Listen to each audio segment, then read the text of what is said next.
আল্লাহ সুবহানাহু ওয়া তাআলা বলছেন, ইয়া আইয়ুহাল্লাযীনা আমানু কুতিবা আলাইকুমুস সিয়াম, হে পৃথিবীর বিশ্বাসীগণ, আমি তোমাদের উপরে সিয়াম ফরজ করেছি।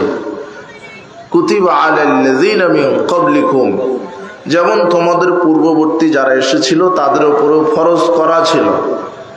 লাআল্লাকুম তাত্তাকুন, যাতে তোমরা পরহেজগারিতা অবলম্বন করতে পারো।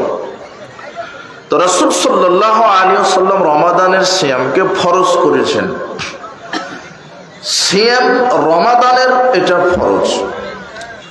সিয়াম এমন একটা ইবাদত, সবচেয়ে দামি ইবাদত হচ্ছে সিয়াম। আবু উমামা বাহিলী রাদিয়াল্লাহু আনহু বলছেন, রাসূল সাল্লাল্লাহু আলাইহি ওয়াসাল্লামকে আমি জিজ্ঞাসা করলাম, মুরনি বিআমালিন, আল্লাহর নবী সাল্লাল্লাহু আলাইহি ওয়াসাল্লাম, আপনি আমাকে একটা আমলের কথা বলে দেন।